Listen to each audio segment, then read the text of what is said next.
එදා රෑ එයා මාව බේරගත්තේ නැත්නම් අදටත් යශෝද කියලා කෙනෙක් ජීවතුන් අතර නැහැ. කසාවත වැළඳගන්න මං තීරණය කළේ කලකිරීමකින් නෙවෙයි. බිරිඳ වශයෙන් එයා මාව පිළිනොගෙන එයා මගේ නොවුනත් මම හැමදාමත් එයාට සැලකුවේ මගේම සැමියාට වගේ. යශෝදා විමලධර්ම කසාවත වැළඳ ගැනීම ගැන සංවේදී පුවතක් ඇයි මෙලෙස සතියන්ත පුවත්පතකට සංවේදීව හෙළිදරව් කර තිබුණා. උපුටා ගැනීමක්. මේ තීරණය ගන්න මට අමාරු වුණේ නැහැ. මම බැඳීම් නිසා ගොඩක් රැවටීම් සහ දුක්ඛම් කටළු වලට මුහුණ දුන්න ගැහණියක්. ඒ රැවටීම් කොච්චරක්ද කිව්වොත් මම මැරෙන්න පවා ගිහිල්ලා දෙවතාවක්ම මාව බේරගත්තේ ජීවතුන් අතර ඉඳැද්දී මගේ අම්මා. අම්මත් මාව දාලා ගියාම මං තවත් කවුරු වෙනුවෙන් ජීවත් වෙනවද කියලා හිතුන වාර අනන්තයි. ඒත් එහෙම කියලා මං ජීවිතය ගැන කලකිරිලා මහන වෙනවා කියලා ගත්ත තීරණයක් නෙවෙයි මේක. මගේ ප්‍රථම ආදරේ මාව බඳිනවමයි කියලා පොරොන්දු දීලා වෙන කෙනෙක්ව කසාද බැඳලා ළමයි හදාගෙන ලස්සනට ජීවත් වෙනවා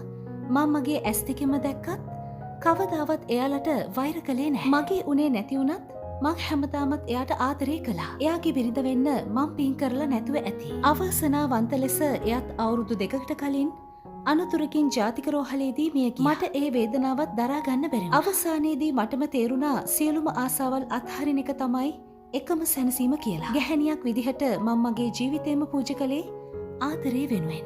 ඒත් මගේ ඒ ආදරේ හරි පව් කියලා මටම හිතුන වාර අනන්තයි. ඉතින් ලෝක ස්වභාවය සත්‍ය තේරුම්ගෙන මම උතුම් කසාවත වැළඳ ගන්න තීරණය කළා. පොඩි කාලේ මගේ කේන්දරෙත් මහණ යෝගයක් තියෙනවා කියලා මගේ අම්මා මට කියලා තියෙනවා. ඉතින් මේ තීරණය මම ගත්තේ හිතේ හරිම භක්තියෙන් මිසක් කිසිම කලකිරීමකින් නෙවෙයි. මගේ අම්මා කොහේ හරි ඉඳලා මං ගත්ත මේ තීරණය ගැන සතුටු වෙනව ඇති කියලා මං අනිවාර්යයෙන්ම දන්නවා අම්මේ. උපුටා ගැනීම අවසන්.